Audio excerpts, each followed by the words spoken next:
नमस्कार दोस्तों, स्वागत है आपका आपके अपने YouTube चैनल हर किसी क्लास में। सो फ्रेंड, आज हमारा मैथ का प्रैक्टिस सेट है 28। इससे पहले मैंने 27 मैथ का प्रैक्टिस सेट अपने चैनल पर अपलोड कर दिए हैं। अगर आपने वो सेट ना देखे हो तो नीचे डिस्क्रिप्शन में आपको लिंक मिल जाएगी, वहां जाके आप देख लेना। फ्रेंड, मैं डेली बेस पे एक मैथ का प्रैक्टिस सेट करवाता हूँ। ये आपके ऑल कॉम्पिटिटिव एग्जाम्स के लिए आपके लिए इंपॉर्टेंट रहते हैं।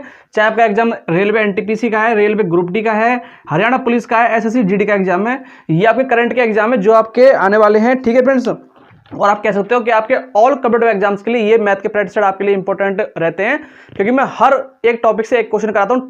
टॉप 10 क्वेश्चन कराता हूं मैं वीडियो में। ठीक है फ्रेंड्स, सो बने रहना, पूरा वीडियो जरूर देखना। और क्वेश्चन आपकी स्क्रीन पर शो करता रहेगा, आप कोशिश करना वीडियो को पॉज करके क्वेश्चन को सॉल्व करने की कोशिश करना। ठीक है, बाकी मैं आपको यहाँ बोर्ड पे सारे क्वेश्चन कराऊंगा। बिल्कुल जो क्वेश्चन बेसिक से अच्छा समझ में आएगा उसको बेसिक से कराऊंगा, और जिसकी ट्रिक बनती होगी उससे मैं ट्रिक से कराऊंगा। ठीक है फ्रेंड्स, सो बने रहना। ठीक है फ्रेंड्स, चलिए स्टार्ट करते हैं। स्टार्ट करते हैं। क्वेश्चन नंबर फर्स्ट है, ये आपकी स्क्रीन पर दे रखा है। कह रहा है कि कुल 280 नारंगी 50 लड़के एवं लड़कियों को दिए जाते हैं। इसमें प्रत्येक लड़के को 5 एवं प्रत्येक लड़की को 7 नारंगी मिलते हैं, तो कुल कितनी लड़कियां हैं? उसमें लड़कियां बतानी है। देखो, जो टोटल स्टूडेंट हैं वो हमारे पास 50 हैं। ठीक है, इसमें 50 में गर्ल भी हैं और बॉय भी हैं। ठीक है, ये कह रहा है मान चलो मैंने मान ली गर्ल x हैं, तो हमारे बॉय कितने हो जाएंगे? 50 माइनस x हो जाएंगे। भाई टोटल 50 थे, जो गर्ल थी वो मैंने मान ली x, और बॉय कितने हो जाएंगे? 50 माइनस x। ठीक है, इसने क्या कहा कि प्रत्येक लड़के को 5 नारंगी दिए जाते हैं। प्रत्येक लड़के को, देखो ये हमारे लड़के थे, यानी कि अगर मेरे 50 माइनस x मेरे लड़के हैं और प्रत्येक एक को दे दिए 5 नारंगी, तो 5 से मैं इसमें इंटू कर दूं। ठीक है, और प्रत्येक लड़की को दिए जाते 7 नारंगी, और लड़की मेरी कितनी मारी? यहाँ पे x मानी, तो यहाँ 7x। और टोटल नारंगी कितने हैं? देखो 5 के हिसाब से सभी लड़कों को नारंगी दिए, और 7 के हिसाब से सभी लड़कियों को नारंगी दिए। ठीक है, टोटल नारंगी दे रखी है 280। ठीक है, बन गया हमारा क्वेश्चन। आप इसको सॉल्व कर लो, आपका आंसर निकल जाएगा। देखो यहां से आप इसे करोगे, 50 पंजे कितने होते हैं हमारे पास? 250 माइनस के ये कितने हो जाएंगे? 5x, और प्लस के 7x बराबर के दे रखा है आपको 280। ठीक है, देखो ये माइनस का 5x है, इसमें से ये माइनस हो जाएगा, यानी कि 250 प्लस के 2x और बराबर के 280। ठीक है, यहां से ये 2x, ये हमारा प्लस का इधर माइनस हो जाएगा, तो 280 माइनस के 250 कितने? 280 में से जब मैं 250 माइनस करूंगा तो कितना बचेगा? 30 बचेगा, और 2 से ऐसे काट देना, 15 आ जाएगा। तो जो आपकी गर्ल है वो कितनी निकल के आई? 15, क्योंकि मैंने x मैंने क्या माना था? x मैंने लड़कियां मानी थी ना, और x वाला कितना आ रहा है यहाँ पे? 15। तो मेरी गर्ल यहाँ पे कितनी है? 15 है। इसका राइट आंसर क्या बनेगा आपका? 15 बनेगा। ठीक है फ्रेंड्स, आया समझ में? चलिए नेक्स्ट क्वेश्चन। चलिए क्वेश्चन नंबर सेकंड है, ये आपका एलसीएम एचसीएफ से क्वेश्चन है। कह रहा है दो संख्याओं का मासा यानी कि एचसीएफ, यानी कि आपको एचसीएफ दे दिया।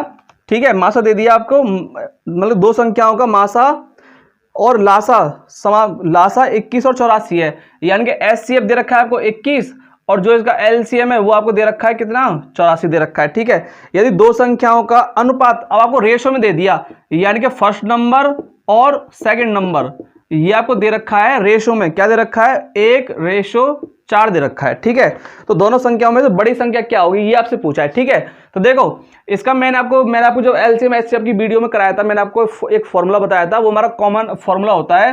क्या होता है कि फर्स्ट नंबर इनटू में सेकंड नंबर, और बराबर क्या होता है हमारे पास? एचसीएफ यानी कि मासा, और इनटू में होता है एलसीएम यानी कि लासा। ये मैंने आपको कराया था फॉर्मूला, सीधा फॉर्मूला लगा दो, आपका आंसर निकल जाएगा। ठीक है, देखो मेरा फर्स्ट नंबर क्या है? यहाँ पे दे रखा है 1 दे रखा है। ठीक है, तो ये एक्चुअल वैल्यू नहीं है, तो मैं क्या करूँ? x मान लूंगा यहाँ पे, यानी कि 1x मान लूँ इसे इनटू में, और इसको भी मान लूंगा मैं 4x, क्योंकि ये वैल्यू एक्चुअल में नहीं है, ये रेशो में जो वैल्यू होती है ये मेरी कटपिट के वैल्यू आती है। ठीक है, बराबर के मेरा एचसीएफ कितना है यहाँ पे? 21, और एलसीएम कितना है मेरा यहाँ पे? 84। ठीक है, आप इसे सॉल्व कर लो, आपका आंसर निकल जाएगा। देखो 4 से कटेगा 21 चौके 84, तो x और x कितना हो जाएगा यहाँ पे? x स्क्वायर बराबर के ये हो जाएगा 21 इंटू 21। ठीक है, स्क्वायर है, इधर जाके रूट बन जाएगा। ठीक है, तो यहाँ से क्या बचेगा मेरा? यहाँ पे 21 बचेगा। ये देखो यहाँ पे ये स्क्वायर था, इधर जाके रूट बन गया, तो दो जोड़े में से एक जोड़े निकल जाएगा, यानी x बराबर क्या आ गया मेरा? 21 आ गया। ठीक है, आपको निकालना है कि बड़ी संख्या क्या है। ठीक है, यानी कि ये 1x था, ये 4x था, तो ये वाली ये निकल गई हमारी 21, और 21 चौक कितने हो जाएगी यहाँ पे? जब मैं 4 से इसमें इंटू करूंगा, सॉरी अगर मैं यहाँ पे x की जगह पे मैं 21 रख दूं, कितना आ गया? 84 आ गया। तो मेरी बड़ी संख्या मेरी क्या हो गई? 84 हो जाएगी। ठीक है फ्रेंड्स, आया समझ में? 84 इसका राइट आंसर हो जाएगा। चलिए आगे चलते हैं।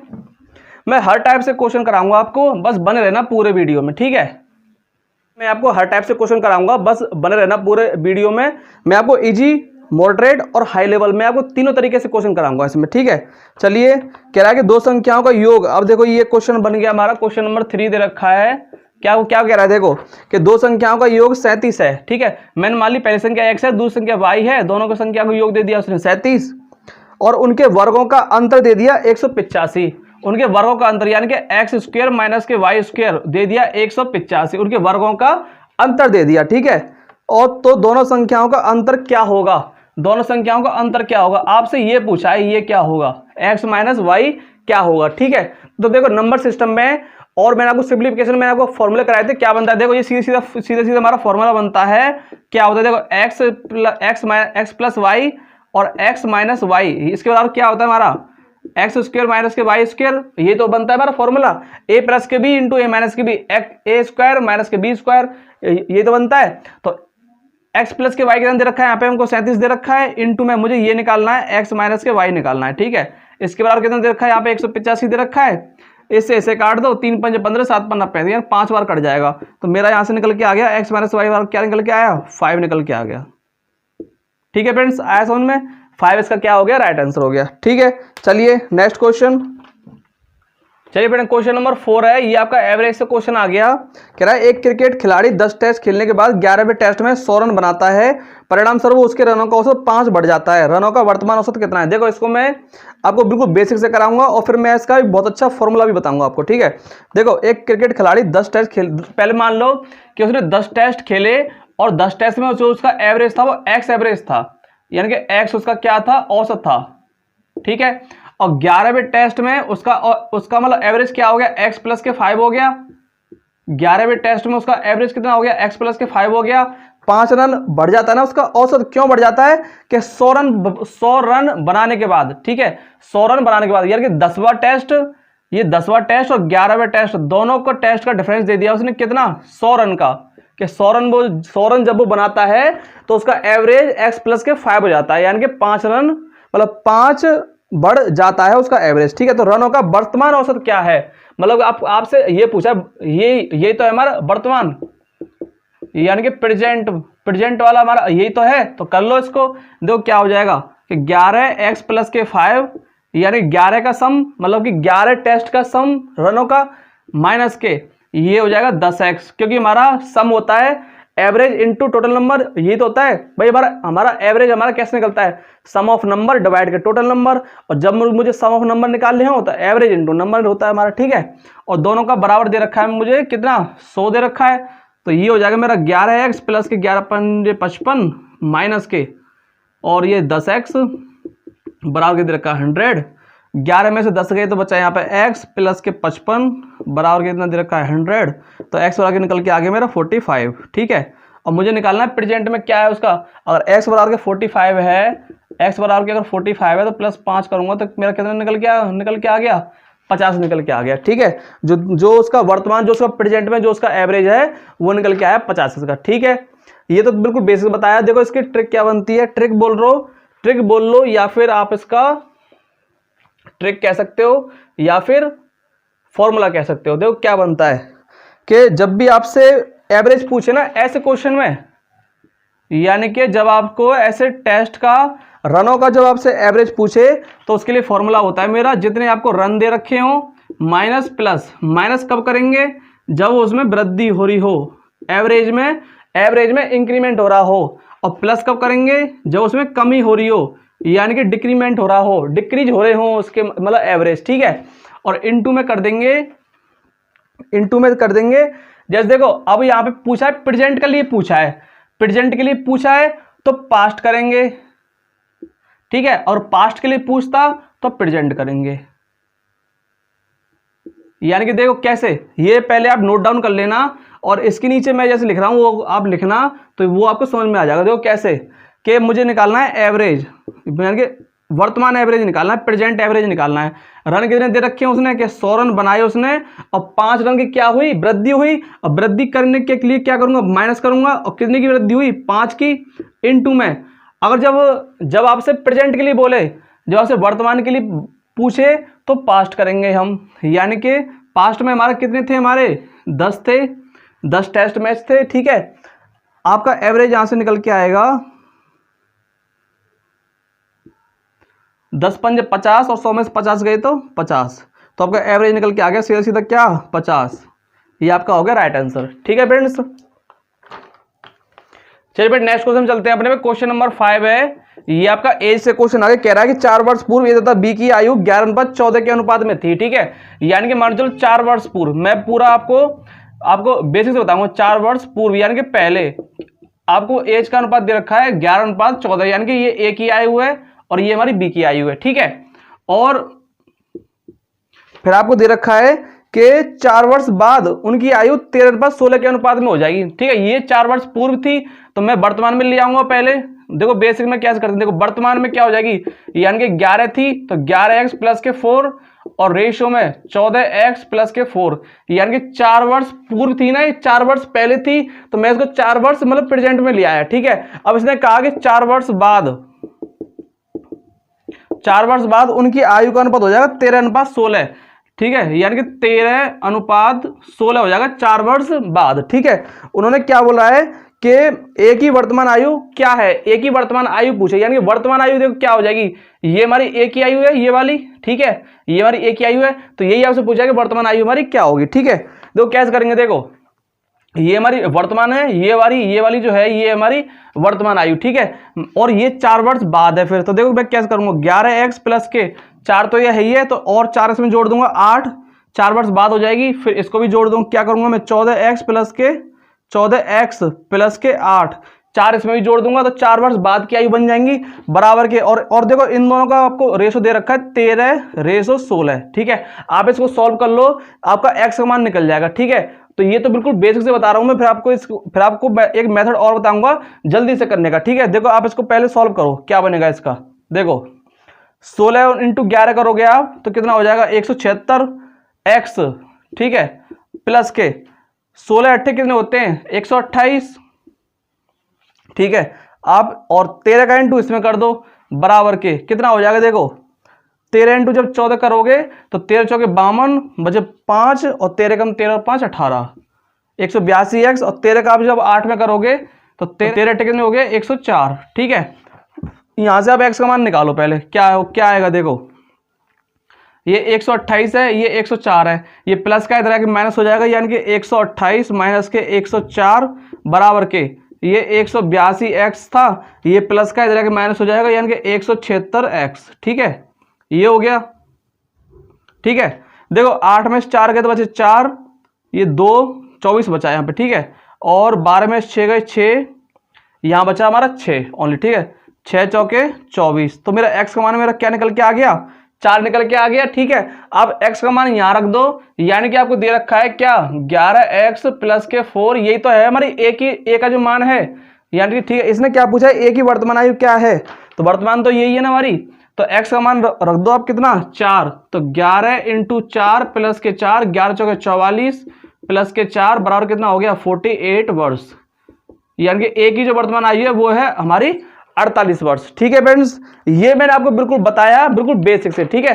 अब देखो इसको जल्दी से हम कैसे करेंगे, देखो फ्रेंड मैं अब इसको मेथड बताता हूं जल्दी से करने का, यानी कि इसकी ट्रिक क्या बनेगी। देखो आपको दे रखा है 4 वर्ष पहले दे रखा है ना, पहले यानी कि 4 वर्ष पूर्व, 4 वर्ष पहले आपको रेशो दे रखा है 11:14, ठीक है। और आफ्टर आप देखो आपको वर्तमान एज पूछिए ना कि वर्तमान में एक ही एज क्या होगी, ठीक है, कोई बात नहीं।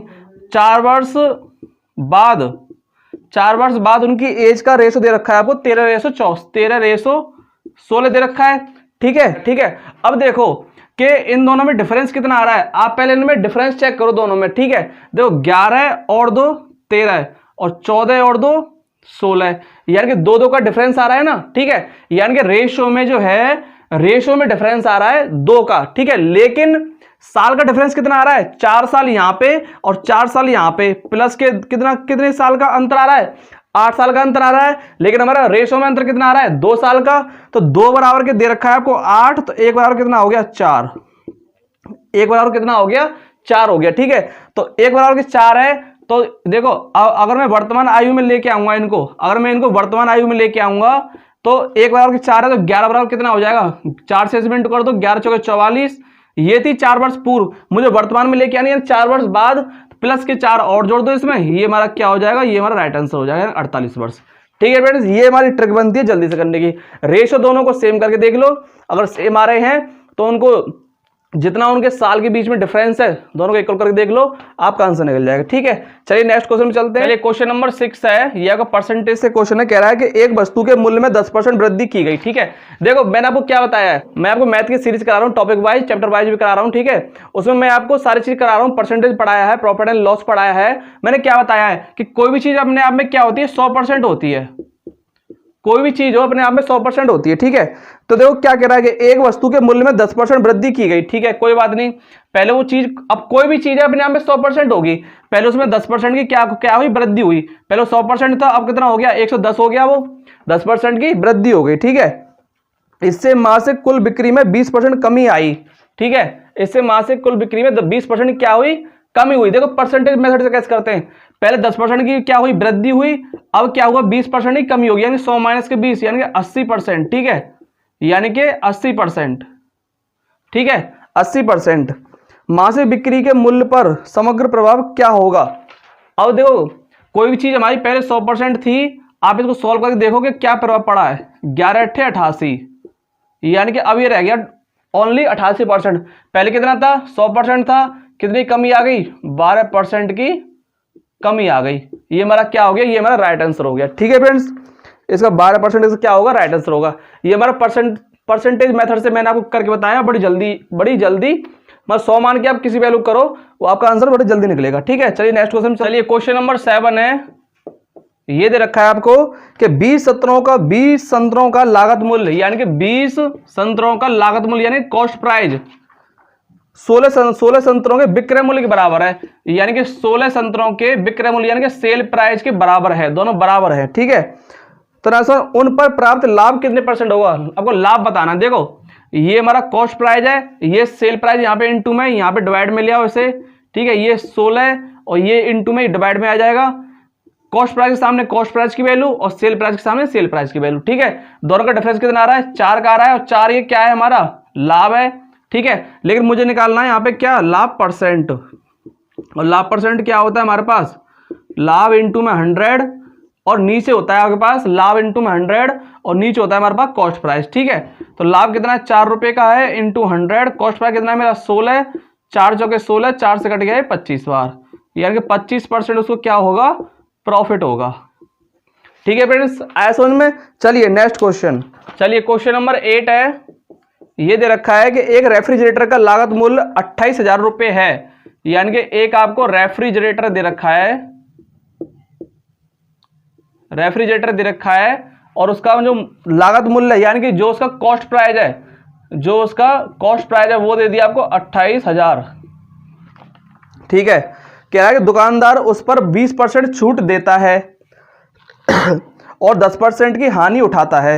रेफ्रिजरेटर का अंकित मूल्य क्या है, आपको मार्केट प्राइस निकालना है, आपको निकालना है मार्केट प्राइस। और मैंने मार्केट प्राइस आपको क्या बताया है, मैंने ये आपको फॉर्मूला बताया है, मार्केट प्राइस होता है हमारा सेल प्राइस इनटू 100 और 100 माइनस के डिस्काउंट। ठीक है, मैंने आपको परसेंटेज पढ़ाया है, प्रॉफिट एंड लॉस पढ़ाया है, मैंने उसमें मैंने आपको ये फॉर्मूला कराया है। ठीक है फ्रेंड्स, देखो क्या कह रहा है एक रेफ्रिजरेटर का लागत मूल्य 28,000 रुपए है, दुकानदार उस पर 20% छूट देता है। ठीक है, और 10% की हानि उठाता है, यानी कि उसका सेल प्राइस कितना हो जाएगा, कॉस्ट प्राइस इनटू में 100 माइनस के हानि उठा रहा है ना वो 10% की, और अपॉन में होता है हमारा 100। ठीक है, ये होता है हमारा, तो सेल प्राइस मैं यहां से निकाल लूं, कॉस्ट प्राइस कितना है मेरा यहाँ पे 28,000 रुपए है, इनटू में 100 माइनस के हानि कितनी हो रही है उसे देखो 10% की हो रही है ना, तो 100 माइनस के 10 90 हो जाएगा, और नीचे 100, 1 0 से 1 0, 1 0 से 1 0। ठीक है, तो मेरा यहाँ से सेल प्राइस निकल के आएगा, मेरा यहाँ से क्या निकल गया, 00 9 8 72 7 9 दूनी 18 और 7 25, यार 25,200 मेरा क्या आ गया सेल प्राइस आ गया मेरा। ठीक है, मुझे निकालना है मार्केट प्राइस, तो मार्केट प्राइस कैसे निकालोगे आप, देखो मार्केट प्राइस बराबर सेल प्राइस कितना निकल के आया मेरा 25,200। ठीक है, और इनटू में दे रखा है आपको 100, और 100 माइनस के डिस्काउंट, और डिस्काउंट कितना दे रखा है कि दुकानदार उस पर 20% की छूट देता है। तो 100 माइनस के 20 हो जाएगा यहाँ पे, ठीक है। तो मार्केट प्राइस बराबर के 25,200 और इनटू में दे रखा है आपको 100, और यहाँ 100 में से 20 जाएंगे तो 100 माइनस 20 80, ठीक है। 1 0 से 1 0, 8 से इसे काट लो, 8 या 24 और 8 एकम 8 बचे 4, 8 5 40, यानी कि जो आपका मार्केट प्राइस निकल के आएगा वो निकल के आएगा 31,500। 31,500 आपको क्या आ गया, आपका मार्केट प्राइस निकल के आ गया, ठीक है फ्रेंड्स। आया समझ में? ये फॉर्मूला सेल प्राइस का और मार्केट प्राइस का, ये आप नोट डाउन कर लेना, ठीक है फ्रेंड्स। चलिए आगे चलते हैं। चलिए फ्रेंड, हमारा क्वेश्चन नंबर 9 है हमारा।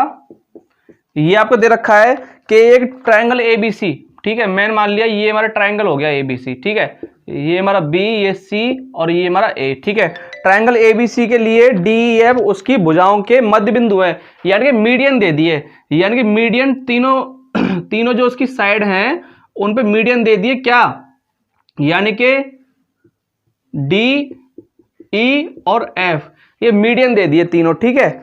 और कह रहा है कि मध्य बिंदु है यदि ABC 24 वर्ग यूनिट है, यानी कि ट्रायंगल ABC दे दिया आपको 24 यूनिट दे दिया, ठीक है, 24 यूनिट दे दिया। तो आपसे पूछा है कि ट्रायंगल DEF क्या होगा, ठीक है। तो देखो ये मीडियन है, ये हमारी, इनको देखो मिला दो मीडियन को, ठीक है फ्रेंड्स। ये मीडियन को मिलाने पे फ्रेंड्स क्या होता है, एक ट्रायंगल पे जो मीडियन होती है वो वाली साइड को 2 पार्ट में डिवाइड करती है, ठीक है फ्रेंड्स। और मीडियन से बने ट्रायंगल पूरे एरिया को क्या करते हैं, बराबर पार्ट में डिवाइड करते हैं, यानी कि ये वाला एरिया, ये वाला एरिया, ये वाला एरिया और ये वाला एरिया, चारों एरिया क्या हो गए, ये अब इक्वल हो गए, ठीक है। टोटल हमारा एरिया कितना था, 24 था, और ये अब इसमें कितने एरिया बन गए, 4 बन गए ना। तो 24 को मैं क्या करूंगा, अगर मुझे ट्रायंगल DEF निकालना है तो मैं क्या करूंगा, ट्रायंगल ABC को 4 से डिवाइड दे दूंगा, ठीक है। तो मेरा ट्रायंगल यहां पे दे रखा है DEF बराबर के, यहां पे ट्रायंगल ABC कितना है हमारा 24 है, तो 24 को जब मैं 4 से डिवाइड दूंगा तो मेरा यहां पे निकल के आएगा 6 यूनिट। तो मेरा इसका राइट आंसर क्या हो गया, 6 यूनिट हो जाएगा, ठीक है फ्रेंड्स। इसका राइट आंसर हो गया आपका 6 यूनिट, ठीक है। चलिए नेक्स्ट क्वेश्चन चलते हैं। चलिए क्वेश्चन नंबर 10 है, ये आपका रेक्टेंगल से क्वेश्चन आ गया, यानी कि जिसको बोलते हैं आयत, ठीक है। आयत से क्वेश्चन है, देखो इसको मैं दो तरीके से करके बताऊंगा। हमारा आयत कैसा होता है, हमारा यही तो होता है, लंबाई गुणा चौड़ाई, ये L ये B यानी लंबाई और ब्रेथ इसकी, ठीक है। और कह रहा है कि एक आयत की लंबाई और चौड़ाई दोगुनी कर दी गई है, क्षेत्रफल में प्रतिशत वृद्धि क्या होगी, ठीक है। तो देखो एक तो बिल्कुल बेसिक से बताता हूं, देखो कि लंबाई और चौड़ाई दोनों क्या कर दी, मतलब दोगुनी कर दी, ठीक है। आप ऐसे मानो कि कोई भी चीज अपने आप में 100% होती है, मैं हमेशा बोलता हूं, ठीक है।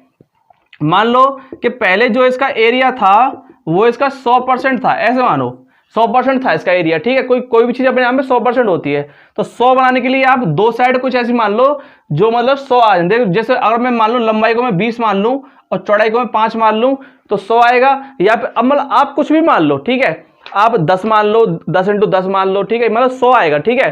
तो देखो अब इसका एरिया मतलब एरिया क्या बनेगा, और इसका जो एरिया होता है वो होता है लंबाई इंटू चौड़ाई, तो एरिया इसका क्या बनेगा 20 × 5 यानी कि 100। मतलब ये मैंने 100 इसलिए माना है, क्वेश्चन मतलब सिंपल हो जाता है, ठीक है।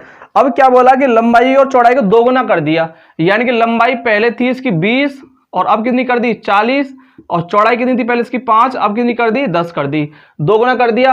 अब इसका एरिया क्या बनेगा, देखो एरिया अब इसका क्या बनेगा, एरिया क्या होता है लंबाई इंटू चौड़ाई, और एरिया अब इसका क्या बन जाएगा, यानी कि 40 × में 10 क्या बन गया 400 बन गया। पहले एरिया कितना था 100 था, अब कितना हो गया 400 हो गया, यानी कि 300% की क्या हुई उसमें इंक्रीमेंट हुआ, यानी कि वृद्धि हुई, ठीक है। तो आपका राइट आंसर क्या होगा, आपका 300% होगा, ठीक है। ये तो बिल्कुल बेसिक से बताया मैंने आपको, बिल्कुल बेसिक से, ठीक है। अब देखो इसको परसेंटेज मेथड से हम कैसे करेंगे, देखो कि कोई भी चीज अपने आप में पहले 100% होती है, ठीक है, और आयत में साइड कितनी होती है 2 साइड होती हैं। तो हम क्या करेंगे कि दोनों बार क्या करेंगे इसमें कि मतलब कि दोगुनी दोगुनी कर रहा है ना, तो पहली चीज अपने आप में 100 थी, इसका दोगुना कितना हो गया, 200% हो गया, 200%। अब फिर 200% हो गया, तो फिर 200% हो गया। ठीक है, तो देखो 100 से हमारा 100 कट जाएगा, 2 जीरो से 2 जीरो, 200 दूनी 400, यानी कि 400 आ गया। पहले कोई चीज अपने आप में कितनी थी, 100 थी, अब कितनी होगी, 400 होगी, यानी कि 300% का क्या हुआ, वृद्धि होगी। ठीक है, तो ये हमारा क्या हो गया, राइट आंसर हो गया। ठीक है फ्रेंड्स, आया समझ में। सो फ्रेंड ये थे मेरे टॉप 10 क्वेश्चन जो आपके ऑल कॉम्पिटिटिव एग्जाम्स के लिए आपके लिए इंपॉर्टेंट रहते हैं, चाहे आपका एग्जाम रेलवे का है, एसएससी का है, ठीक है, हरियाणा पुलिस के एग्जाम आने वाले हैं, एसएससी जीडी के एग्जाम आने वाले हैं। ठीक है फिर आरआरबी ग्रुप डी के, जो रेलवे के ग्रुप डी के एग्जाम है, उनमें भी आपको मैथ में ये हेल्प करेंगे। ठीक है, तो फिर आज के लिए इतना ही। अगर वीडियो पसंद आया हो तो लाइक करना, शेयर करना, कमेंट्स करना। हर किसी क्लास पर नए हो तो इस चैनल को सब्सक्राइब कर देना। ठीक है फ्रेंड्स, तो मिलते हैं अपने नेक्स्ट वीडियो में, तब तक के लिए जय हिंद।